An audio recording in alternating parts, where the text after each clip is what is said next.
Where your treasure is, there will your heart be also. God has given us unlimited treasures in His Word. Every time we open it, we can discover a new treasure or admire an old one.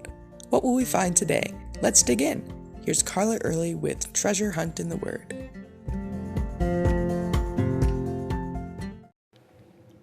When I first started doing a Women of the Bible series, I couldn't think of many women in the New Testament. Certainly some women were highlighted, like Mary and Elizabeth, but not nearly as many as in the Old Testament. But then I started finding little snippets of women mentioned, like Lydia and Priscilla, and today's woman, Phoebe. We don't know much about these women because they weren't front and center. They're more behind the scenes, which is a role many women in the church take, supporting, serving, helping in every church ministry. Phoebe was one of those. She was most likely a Greek, since her name is associated with the false god Apollos. It means bright and radiant, and maybe this woman's personality matched her name. We only have 2 verses about her, Romans 16:1 and 2. As Paul is ending his letter to the Romans, before he starts greeting Priscilla and Aquila and others he knows, he says, "I commend to you Phoebe, our sister, who is a servant of the church of Cenchrea, that you may receive her in the Lord in a manner worthy of the saints, and assist her in whatever business she has need of you. For indeed she has been a helper of many, and of myself also." Scholars think perhaps Phoebe may have been the one who delivered Paul's letter to the Romans, since she was on her way to Rome on some sort of business. At the least, she was accompanied by those who brought the letter.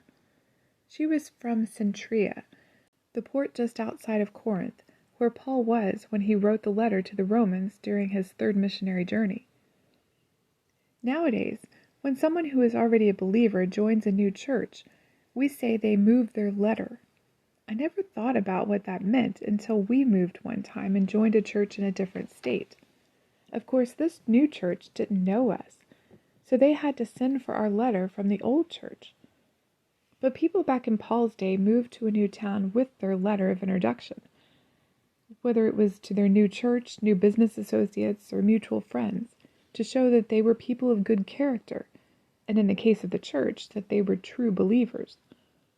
We know Phoebe was a believer, since Paul calls her our sister, but he takes it a step further, calling her a servant of her previous church. The same word is used for servant here is also used for deacon, so people tend to get into a fuss about what that means and if we should have women deacons. That misses the point.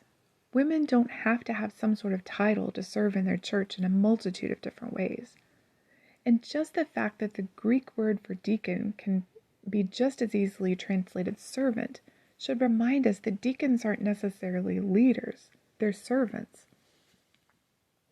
One way or the other, Phoebe was a valuable servant in her Cenchrean church, and most likely in Rome as well. One church's loss is another church's gain. Paul requested that the Roman church receive her and assist her in whatever she needed. Aren't you glad your church is there to help you? I don't know what my husband and I would have done without the churches that we've belonged to over the years, especially when we had children and weren't living near family. Phoebe, like Lydia in Philippi, seems to be a businesswoman. We don't know what kind of business, but her new church family could help her with it. We all need help, support from our church family. My church family, and my prayer warrior friends especially, and y'all know who you are, were invaluable to me when I started this podcast. We're not in this life alone when we have a church family. Paul also says of Phoebe that she had been a helper to many as well as himself. Some translations say benefactor or patron. Just in knowing Phoebe traveled to Rome tells us that she was a woman of means, but Paul says she used her resources to help others, even him. That's why God gives us resources, whether they're money, talents, business connections, or whatever else. We are to use them as Phoebe did, to help others and further God's kingdom. As Jesus said, "Whoever desires to become great among you, let him be your servant." That was Phoebe. How do you serve in your church? Would your church describe you as a valuable servant who has helped many? You can contact us at treasurehuntintheword@gmail.com. We'd love to hear the treasures God has given you through His Word. You can listen to other episodes at our website, which you can find in the description below. Thanks for listening, and remember, where your treasure is, there will your heart be also.